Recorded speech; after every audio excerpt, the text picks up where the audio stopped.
masih memberikan profit sekitar 8%. Berikut ulasannya.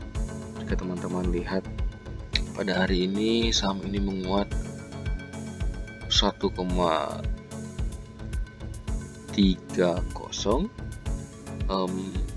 di mana average price-nya ternyata masih di atas daripada harga closing, di mana average-nya berada di 33102.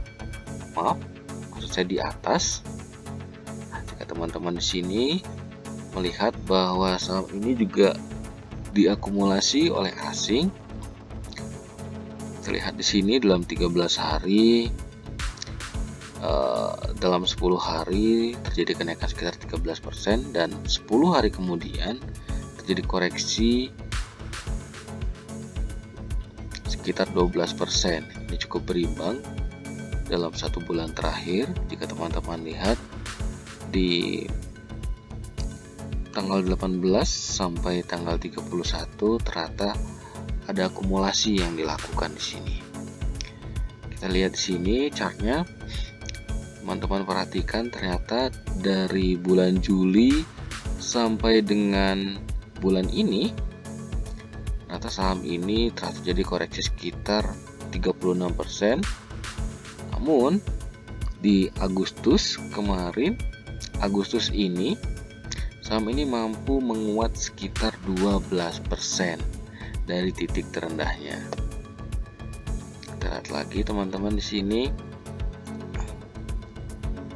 Untuk potensinya terlihat jelas bahwa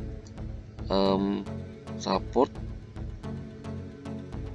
sebenarnya cukup dalam, berada di 29925, namun menurut saya tidak akan sampai sedalam itu.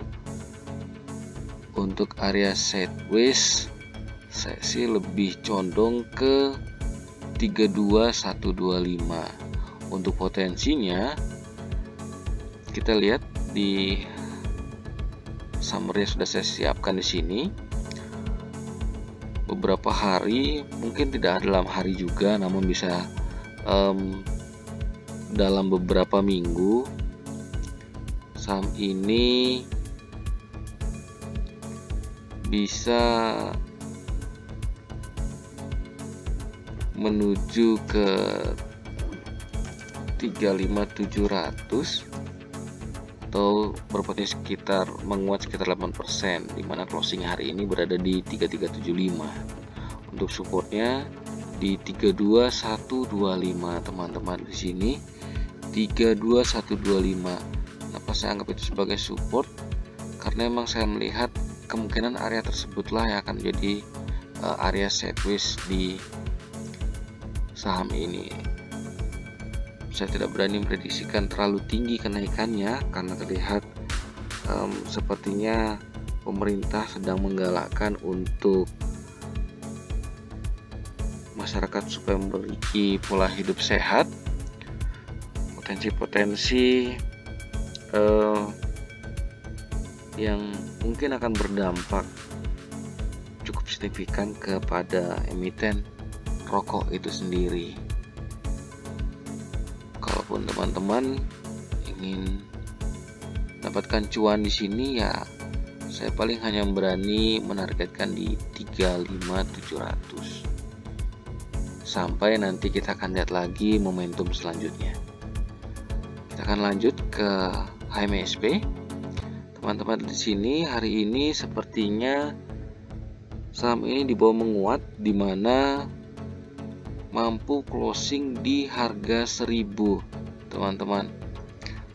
Jika kita lihat lagi 12 hari terjadi koreksi sekitar 16%, dan hanya dalam 8 hari mampu menguat sekitar 12%. Terjadi akumulasi. Asing juga sudah masuk dalam 2 hari ini. Lanjut ke chartnya. Selama bulan Juli sampai dengan Agustus ternyata telah terjadi sekitar 50% koreksi teman-teman, dan hanya mampu menguat sekitar 6% di bulan ini. Penguatan inilah yang kita jadikan suatu momentum untuk menentukan kelanjutan pergerakan emiten ini selanjutnya. Saya menjadikan 950 itu sebagai support kuatnya, dan untuk target price-nya teman-teman bisa lihat ada 1000, 85, 1060 dan 1035. Step by step teman-teman harus juga memperhatikan bahwa strategi bisa saja berubah tergantung berita-berita yang berseliweran. Namun biasanya ketika berita positif sudah dikeluarkan, justru akan berdampak negatif ke emiten tersebut. Tapi tidak berdampak langsung, hanya dalam beberapa hari kemudian.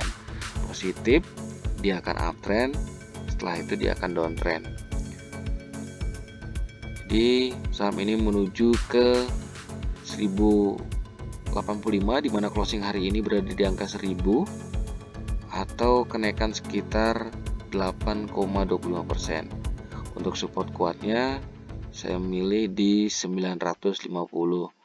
Namun saya melihat akan berpotensi sideways di kisaran harga 970-an teman-teman. Perhatikan untuk volume dan frekuensi pada saat di harga tersebut. Jika memang frekuensinya terlalu dikit, menurut saya pertimbangan lagi untuk bertahan di saham ini. Cukup sekian teman-teman. Terima kasih. Salam cuan.